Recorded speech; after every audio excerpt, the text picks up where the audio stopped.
Wind and Tide. Hello and welcome to Family360, a podcast of conversations exploring life together, parenting, and all the ways we are family to each other. I'm Rachel Cram, educator and founding director of Wind and Tide Education Community. I'm Roy Salmond, audio producer and founder of Whitewater Studios, and together we're the hosts of Family360, interviewing specialists, artists, and storytellers. And now for this week's episode. Dr. Lacy Finn Borgo is the author of Spiritual Conversations with Children, a book she wrote from the accumulated materials of her doctoral thesis and from her established experience working with children living in the midst of trauma. Lacy sees that children who are regularly invited to explore and express their inner thoughts and feelings discover meaningful connections to themselves, to others, to the natural and supernatural world. Yeah, through her work, Lucy has also witnessed how Spiritual Conversations with Children nurtures their sense of connection, their sense of being and belonging, which in turn builds their resilience. And their ability to face the trauma in their lives and the inevitable challenges of life in general. Yes, she identifies parents and other caring adults as the people who offer the welcoming place and space for spiritual conversations. People like grandparents, aunts, uncles, family, and friends. Exactly.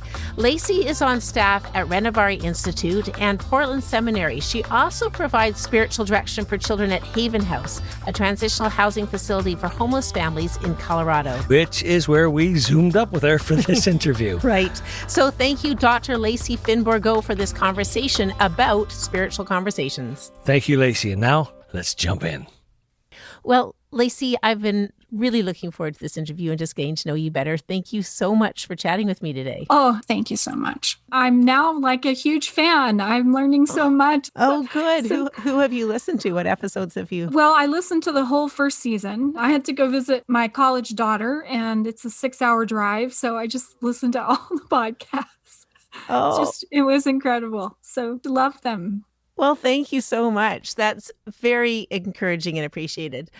Now, to make sure I have this right, as I introduce you, you have your PhD, is that correct? D-Min. So the doctor of ministry. Yeah. Okay, so are you Dr. Lacy? I am, but you don't have to. My husband is an emergency room physician.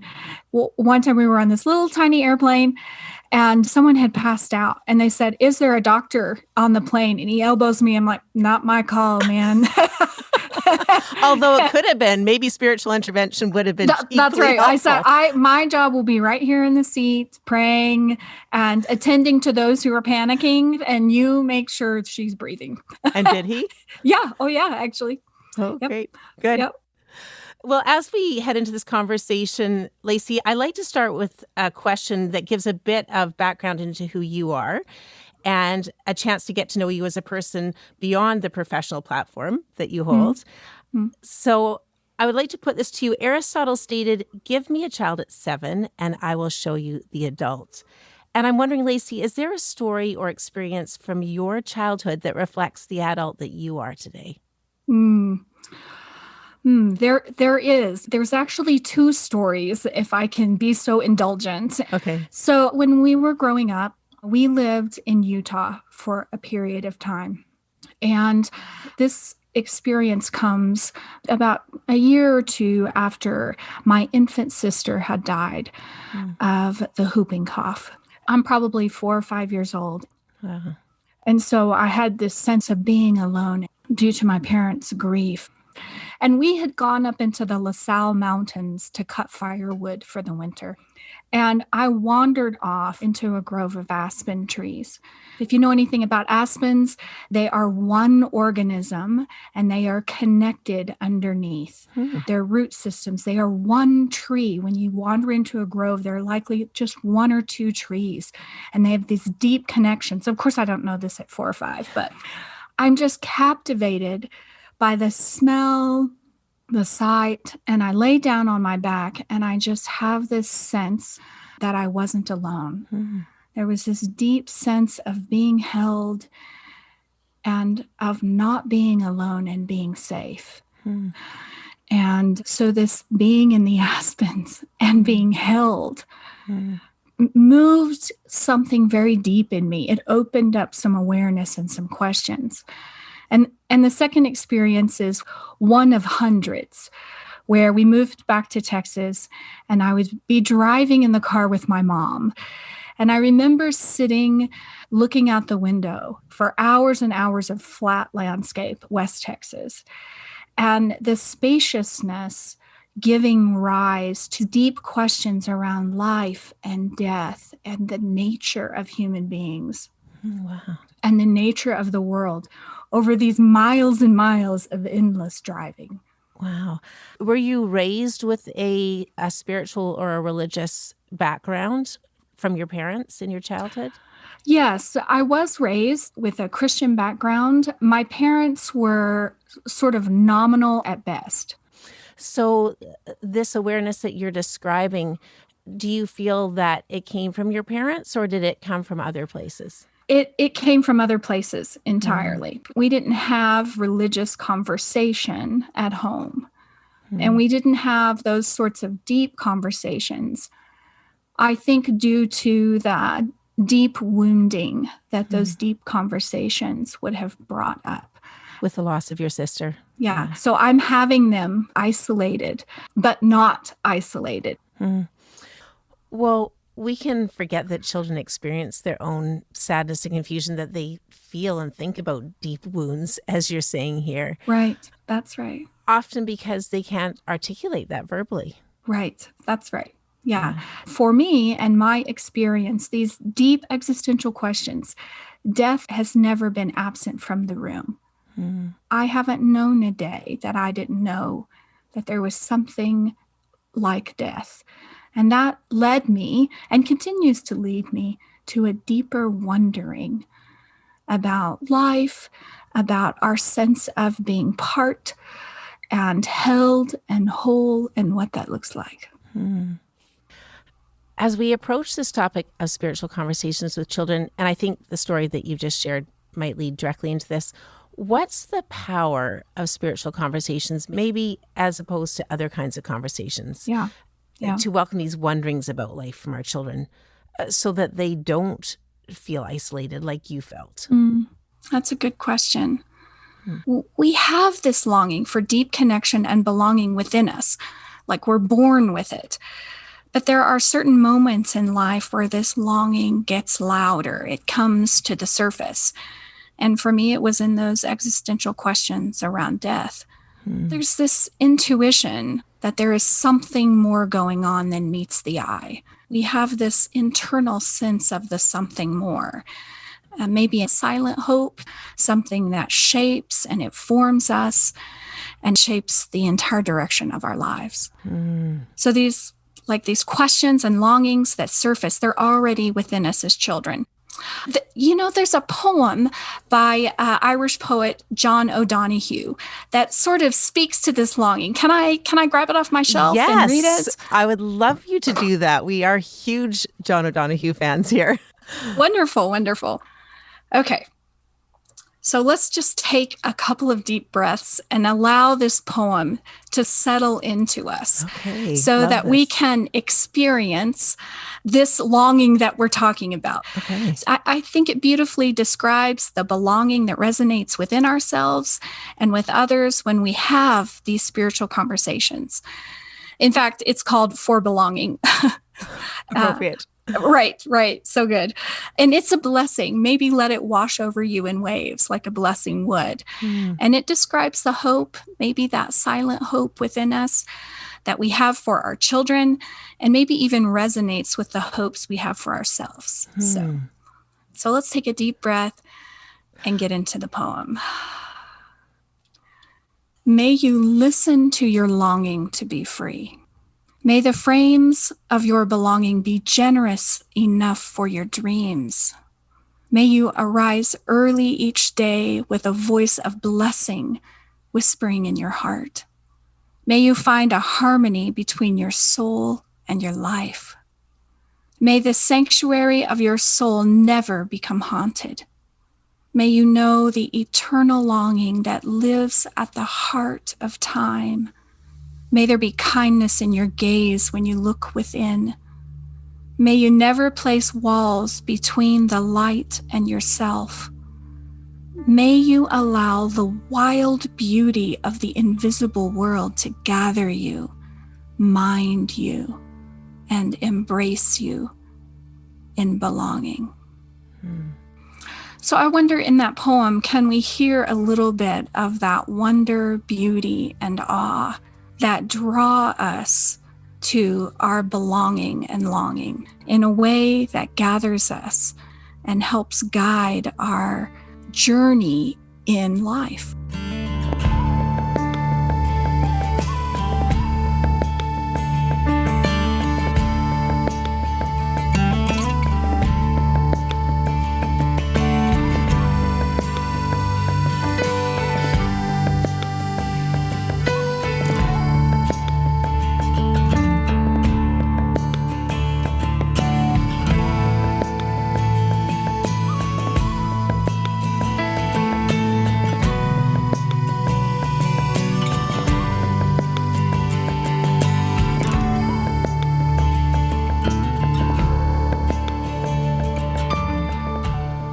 Oh, wow. That was a very meaningful answer to my question. Thank you so much. Now, you wrote Spiritual Conversations with Children, your book, from the perspective of your Christian faith, Lacy. I'm wondering, what would be the difference between a religious conversation and a spiritual conversation? Or do you see there being a difference? So religious conversations and spiritual conversations have some overlap, but they are not the same. So like a religious conversation can be a spiritual conversation, but it doesn't have to be. Mm-hmm. And a spiritual conversation can have some dimensions of religious conversation in it, but it doesn't have to be. And for me, the definition that I work with is the differences in encounter and information. So a religious conversation often has information. Spiritual conversation is about encounter. For me, that moment in the aspens, it was encounter. It was encounter with nature, with the aspens, with this connected organism. It was encounter with myself. I didn't have a lot of religious knowledge to put around it at the time. In the educational community that I lead, spiritual development is a really important part. I love that word encounter. I'd love to incorporate that into how I describe it as well. We want kids to have a sense of that greater connection to all living things, to other people, to a bigger story. And that's what I hear you describing. Mm-hmm. I'm thinking about conversations that we do have with kids, and they just really cover the whole map. There's the conversations that we have as parents where we're just going through the practical routines of brushing teeth, washing hands after you go to the bathroom, those necessities. Right. You've got the endless why questions of those younger years. How do we move into these kind of encounter conversations with our kids? How do we create this space in our days for that kind of richness? Well, I think there's a lot of different ways that they open up. And one way is listening for when our children offer us a bid for connection. What would that sound like? It can sound like all kinds of different ways. It can sound like wondering, like why questions when they're young. It can sound like asking for some attention or affection. Those are bids for connection. With adolescents, it can even look like resistance. It's a bid to be deeply heard and to not be alone in that movement of againstness. And that's actually a bid for connection. It's that place where come toward me. Whoa. Not that much. And, it's that back and forth. I mean, when we sense a bid for connection from our children, I use this acronym. And so I like this acronym. I am all over acronyms, so I'm glad to hear you say this. This one I had written on my hand for a little while to try to help me to remember, but it's just BOW, B-O-W. Okay. And the B is body, so that we are facing them. Right now, we've got our devices, which are distracting. They're incredible for information. Mm-hmm. But right now, we notice that they are lacking what we are looking for, which is encounter.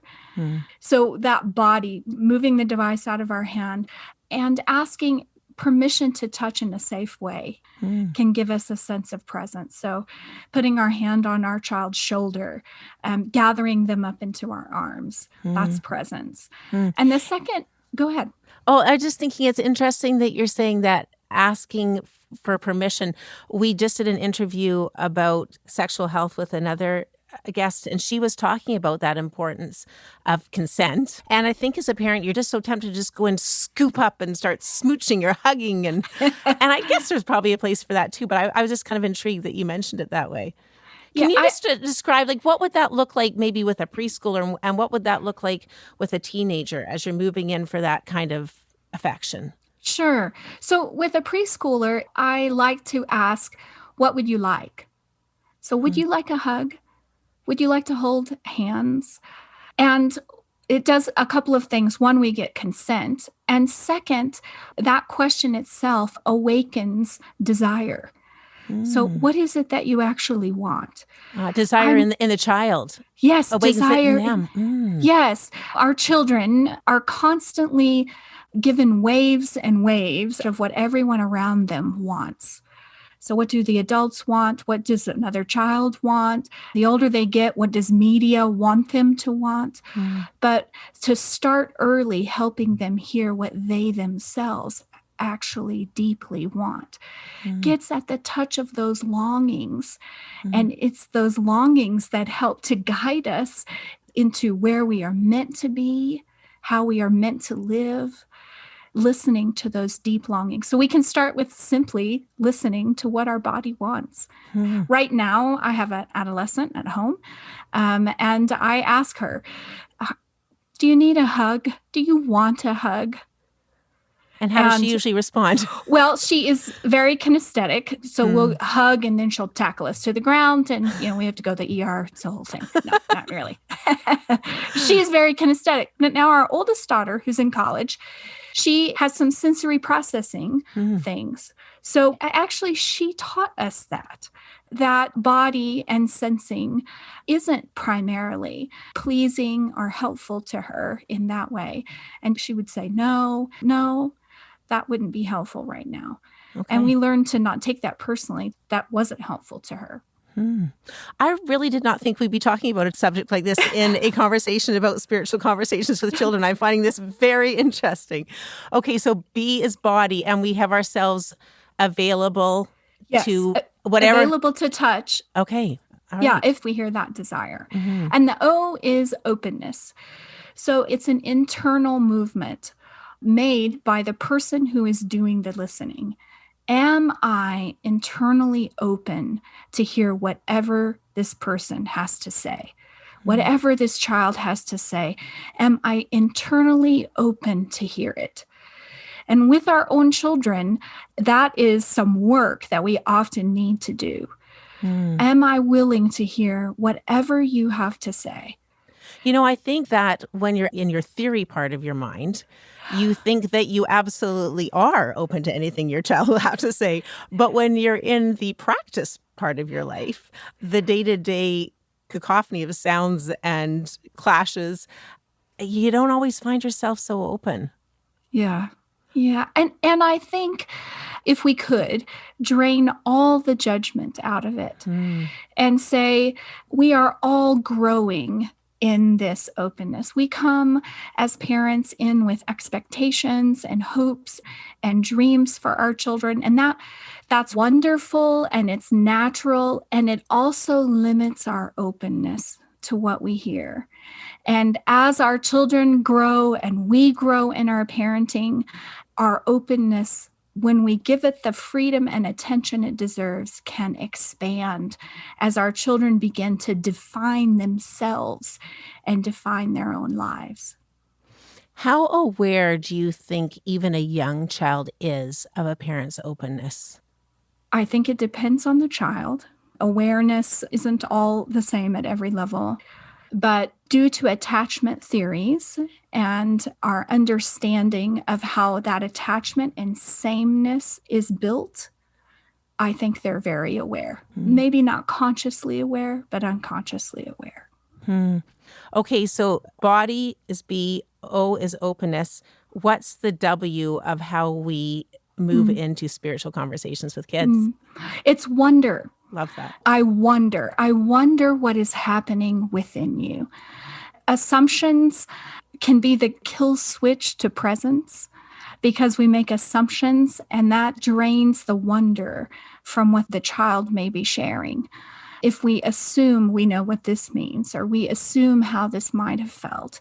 So keeping that wonder alive around what your spiritual connections are like for you. And for children, those spiritual connections are going to be in many ways very different from the ways that adults experience connection.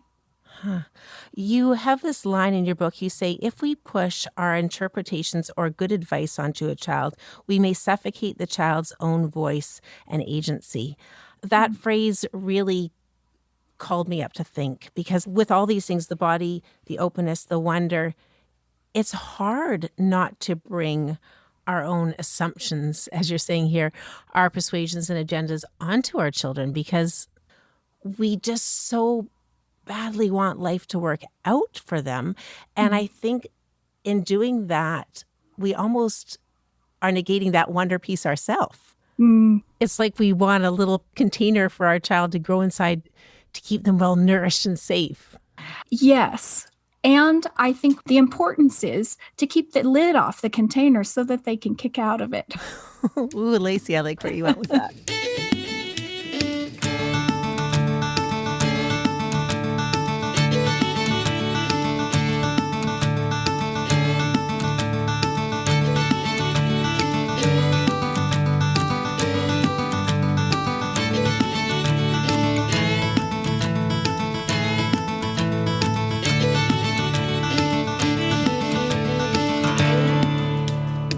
Earlier on, you made the distinction between a religious conversation and a spiritual conversation.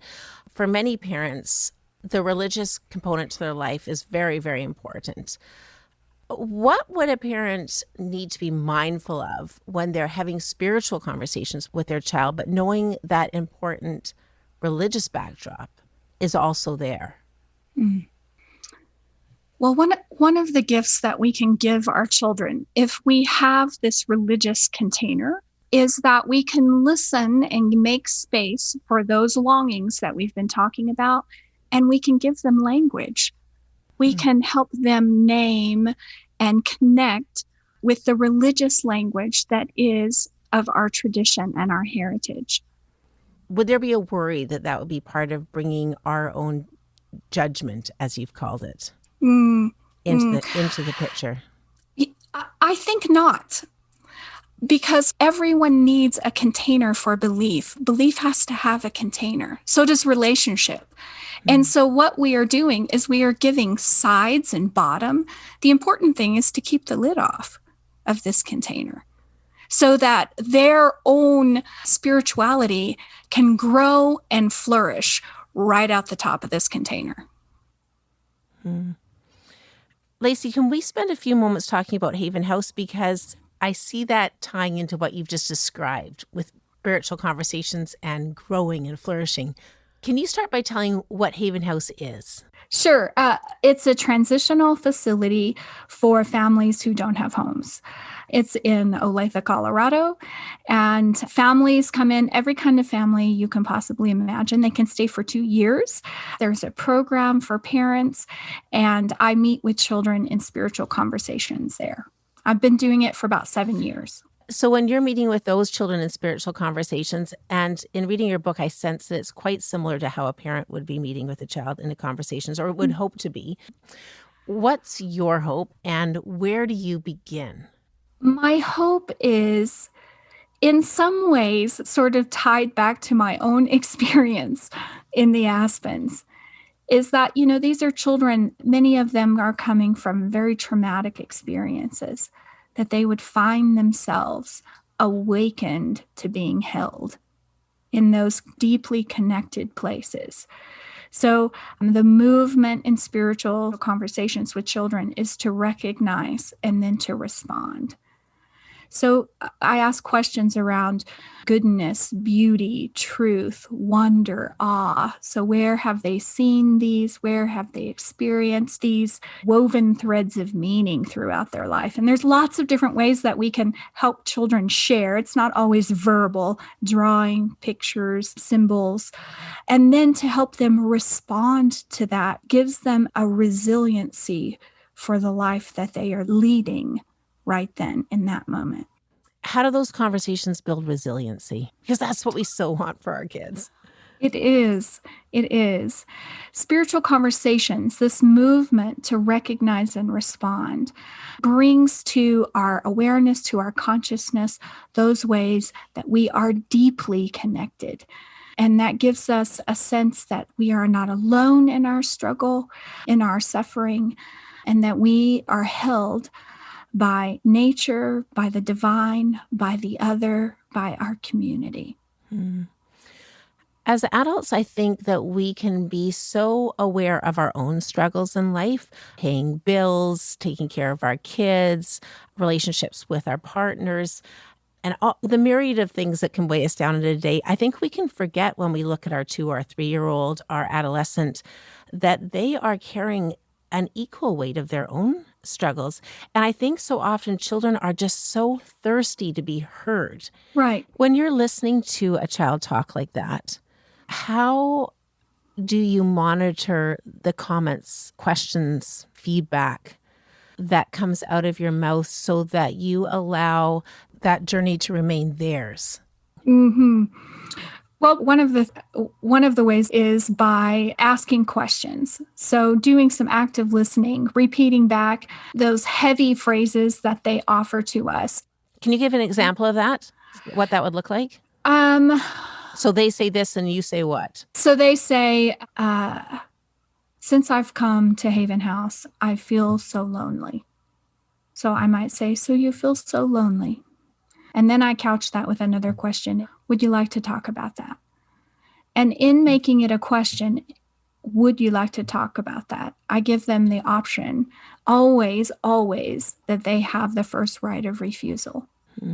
So often children in their first few times that they meet with me will not want to talk about that. And that's one of the wonderful things about children's emotional lives is that they're almost like windows that are opening and shutting. So they'll open the window and they'll offer something that's very tender and deep, and then they'll close it. So I wonder if you'd like to say more about that. No, not really. Or no. Or do you want to see the car that I got out on the playground today? Yes, I would like to see that. Yeah. And so we listen to where they are in that. So one of the ways is to follow the child. So they lead the discussion, not me. And it's also not therapy. So having a spiritual conversation with a child is not therapy. Whatever they are bringing, whether it's loss or sadness, their problem is not at the center of our conversation. At the center of the conversation is their experience of being connected, is their spiritual experience. So I'm asking questions about connectedness. I'm translating this in my mind to how I would do this as a parent, because when you're saying it's not therapy, I think often as parents, we're not necessarily thinking we're offering therapy, but we could be feeling like we're offering morality or we're offering behavior modification. Right. So I'm just thinking, if a child comes home from school and you say, how's your day? And they say, I hate Jennifer. She was so mean to me. Would that be an opportunity for a spiritual conversation? Yeah. I'm thinking you could respond going, what would you say? What would you say, Lacy? So tell me, you want to talk about that? Would you like to talk about that? Right. Because my instinct so often is to go to, well, hate's a very powerful word. Right. What did you do to her first? Yeah. Right. And that kind of wrecks the opportunity for these deeper conversations, I think is what you're saying. Yeah. And can I just say, as parents, it's not that we take guidance away. There are those moments when we need to offer them guidance. Absolutely, we need to offer them guidance. And there are those moments of tenderness, real tenderness, when sort of their underbelly gets exposed. And we don't want to come in heavy-handed, because there is some wisdom and some knowledge there that's already within the child that will strengthen their own hearing of themselves and their own listening for the way forward. So can I listen that child into disclosure to hear their own self? And it might be quite different than we imagined. Oh, it's entirely different. I remember not very long ago, I think I tell this story in the book, my teenage daughter and I were having what we call vigorous fellowship in the kitchen. And conflict. Yes, exactly.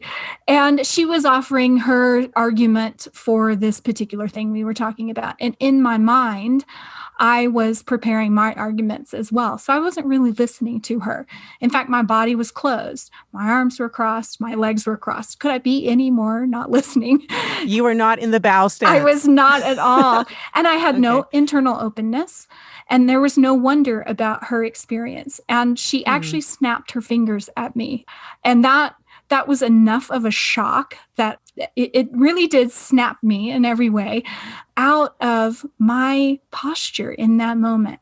What she needed was for me to be present and listening so I could help her hear herself. And I was just going in for the kill. I had all my arguments. Yeah. I think that probably everyone listening would be really happy to know that you do that as well. Yeah, yesterday. Yeah. Okay. Your honesty is noted and appreciated. So what else can we do to create that space for spiritual conversations? That space that's open to wonder and connection and a voice beyond our own. I think there's two practices or inner work that we need to do to be able to do that. First of all, we have to realize that them hearing themselves will help them have that resiliency for the future. So we want them to learn to do this, to hear themselves, to know their own deeper wisdom. And they have to practice. And we can be safe people they can practice with. And the second is, what is our level of trust? What is our level of trust that our children have that kind of resiliency in them? What is our level of trust in the divine one to hold our children?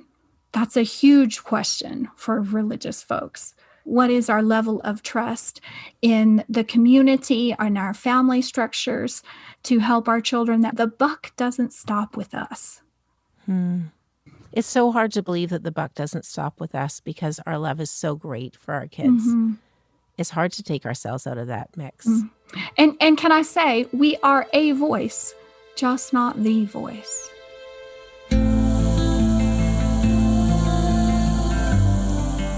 Thank you for listening to Family 360 and today our conversation with Dr. Lacy Finn Borgo. In our next episode, we're with Australian speaker and best-selling author Michelle Mitchell, referred to as the teen expert by Australian media for her sought-after and groundbreaking advice on tweens and teens. Join us. And now back to our conversation with Dr. Finn Borgo, who's about to describe how we as parents drain our judgment so our children can build theirs. Earlier, Lacy, you talked about draining our judgment so that we can be open to spiritual conversations with our child. Can you build on that? What necessitates that we drain our judgment and how do we do it? Well, I think a couple of things. One is to realize that if we jump in with our judgment, we end up smothering the opportunity for a child to bring their own judgment. How we drain the judgment out of our listening when our children are sharing begins first by realizing that if we offer our judgments before our children have a chance to offer theirs, then they won't get to hear themselves. So it shapes the freedom that they have to share, and it limits the glimpse that we get of their life, their inner life. So your kid comes home and they've drawn this amazing picture and they offer it to you and you say, "Oh, that's beautiful." Well, that could be true and that's probably encouraging, but that value judgment has limited the space that the child has to share about their encounter with their piece of art. And it's not that we don't offer those encouragements, we do, but a barrage of them absolutely shapes what we are able to hear about the inner life. So a child comes home, they have this incredible drawing that they've done. They say, look at this. And we say, tell me about that. Or what part of it was interesting or difficult? What part of it do you like? Tell me about how this color makes you feel. And then we get a glimpse of their inner life and we can encourage that. So are you saying that when you drew this way, that it helped you? How did it make you feel when you did that? Now we're helping them to hear themselves and step into that deepening connection with themselves and with you. And you get to connect with them on a much deeper level rather than it's beautiful and ends the conversation. You use the phrase inner life, and I think we can forget as parents that our kids do have an inner life, especially when they're young. We're so involved with their outer life, bathing, brushing teeth, brushing hair, clothing, putting on Band-Aids, but that's not all of it. Right. Not necessarily the most important part of it. Right. Yeah. What is happening within them, we just catch a glimpse of, because they're also, depending on the developmental age and the age of the child, they may be less verbal, which is sort of the way that adults communicate inner life. But children communicate inner life through play, through drawing, through art, through songs, because their bodies are involved in that coming together where all their dimensions are connected. Their inner life is communicated in a million different ways.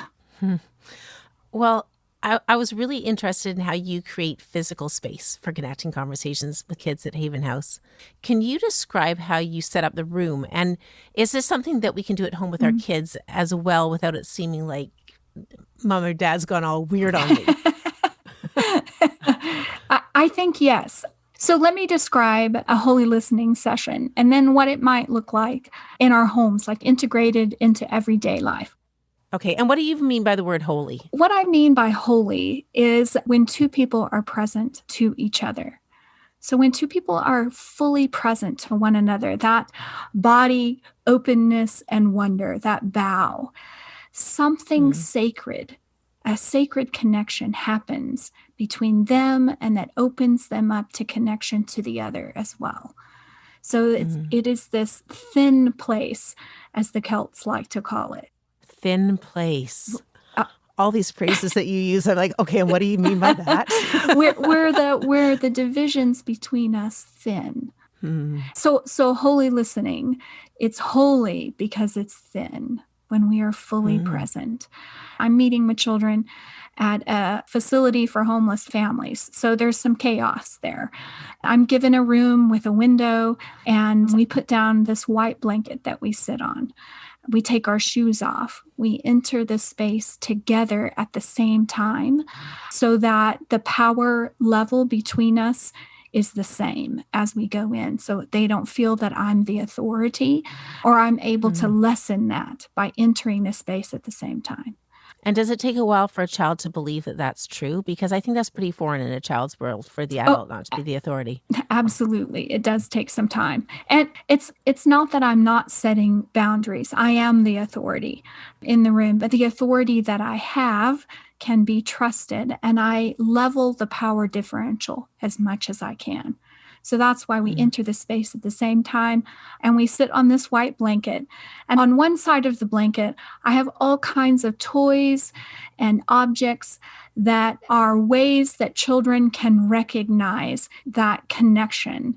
And then on the other side, I have a whole set of toys and art supplies that offer response to that connection that was felt. Do you tailor those objects to the child that's coming into the room? Sometimes, not all the time. They have a generality to them so that the child can project their inner life upon them. So one of those tools comes from a hospital chaplain, actually, Leanne Hadley. She just takes rocks and draws symbols on them. They're meaningless symbols, but children can then pick those rocks and place their meaning upon them. And in that way, offer a glimpse to themselves and to me, who is present with them, a glimpse of their inner life. Can you share a story of an experience of this with a child? how they've responded to a stone and what they've had to say. Can you just walk us through the process? Sure. One story is from the book about a girl that I call Macy. And she had come to Holy Listening and picked some stones out that told the story about her stealing her mother's wallet. And as she told that story, she began to feel her own remorse and wondering. As she listened to what she was saying, she had the opportunity to hear herself. And one of the response items on the other side was a shallow container of sand. And she took her finger and she drew what she wanted to say about that. And then with one sweep of her hand, I hardly caught a glimpse of what she drew.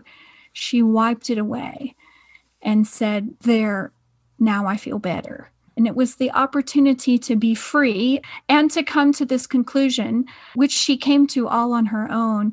Why did I even steal my mom's wallet? It's so stupid. But she didn't take anything from it. She returned it to her mother with an apology. And all of that stirred in this sacred time of being listened to. And that's what holy listening does. It helps us to be able to be fully present to another and listen their soul into a condition of disclosure, because disclosure is vulnerable and creates connections, which is what we're all looking for.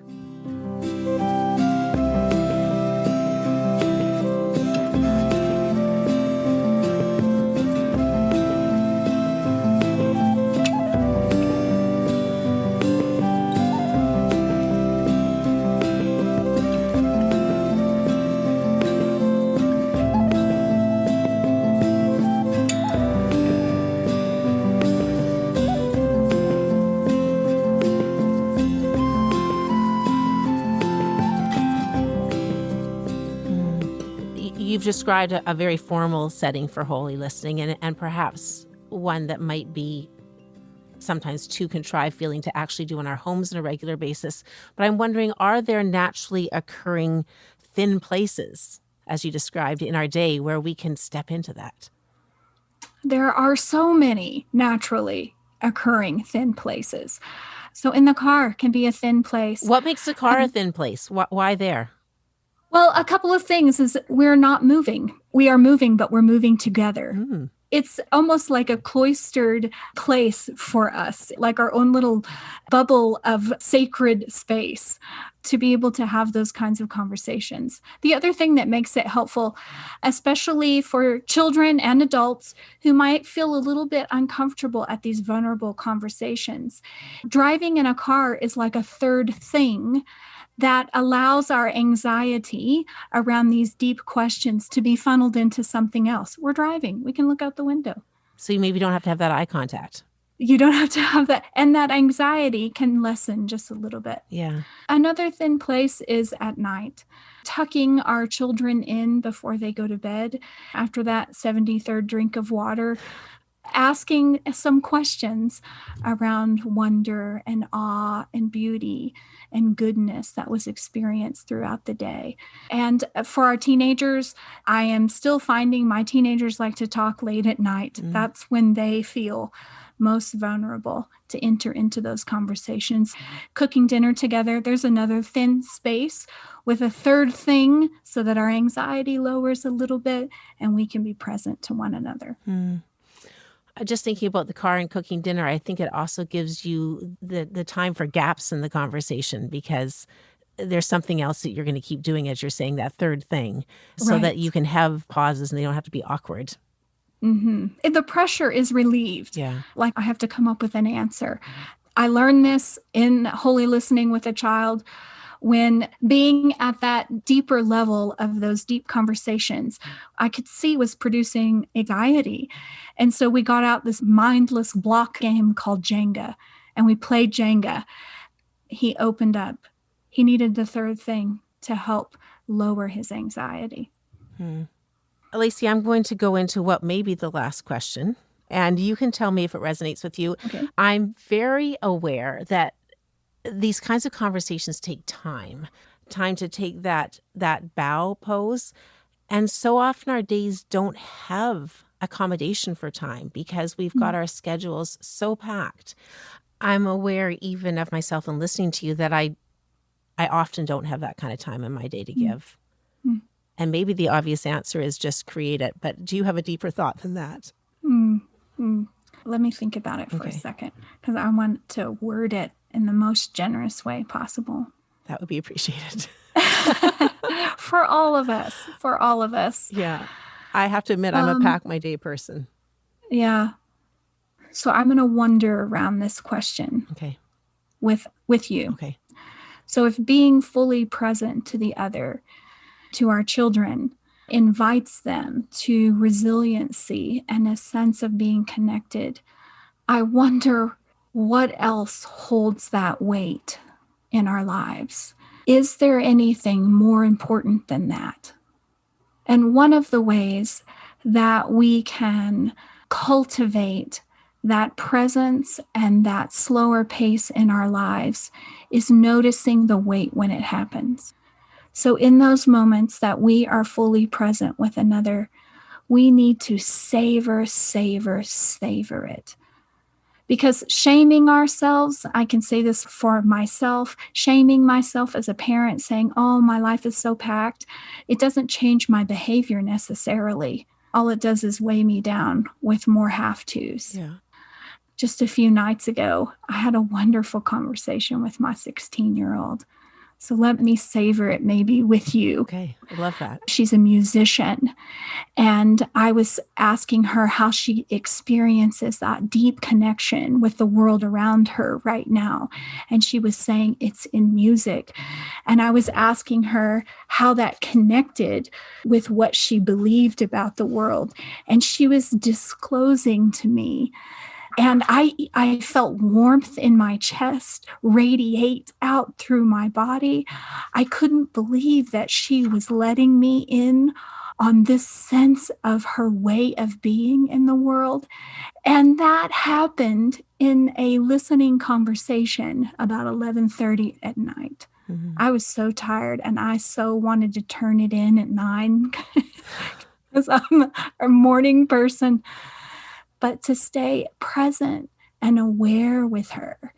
Now, savoring this opportunity will help me to want to have more of them, not packing on shame or have-tos.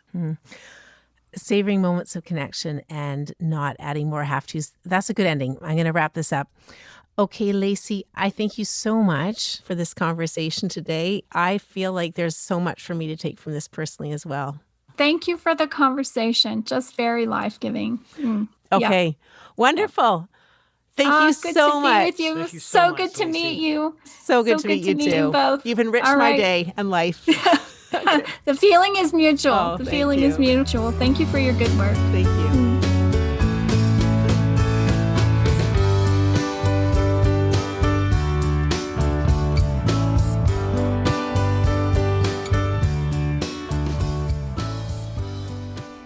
You know, this conversation with Lacy reminded me of our start to Family360. How so? Well, Rachel, you were struggling to write about spiritual development in children. Remember that? All right. I was struggling to write a summary of a theme study with my Untitled staff, and spiritual development was a part of it. It's such a nuanced topic, and words don't always do justice. At least mine were not. And I think it was me who suggested you might want to try creating a short podcast instead of writing. Yes, short. Here we are all this time later. Yeah, which is how Family360 gradually emerged into being. As your escape from writing. Well, and that builds my admiration for all authors. And Lacy's done so well writing about what she's studied and experienced. She has. And I was moved by the poem she used at the beginning to introduce the potential of spiritual conversations. Yeah, we both were. So we're going to end this episode with For Belonging, the poem Lacy introduced, realizing it often takes several lessons to begin absorbing the depth of a poem. And it's a beautiful blessing, well worth repeating. So thank you, Dr. Lacy, for your generous time and your wisdom. And for introducing us to this John O'Donohue poem, For Belonging. May you listen to your longing to be free. May the frames of your belonging be generous enough for your dreams. May you arise each day with a voice of blessing whispering in your heart. May you find a harmony between your soul and your life. May the sanctuary of your soul never become haunted. May you know the eternal longing that lives at the heart of time. May there be kindness in your gaze when you look within, and may you never place walls between the light and yourself. May you allow the wild beauty of the invisible world to gather you, mind you, and embrace you in belonging.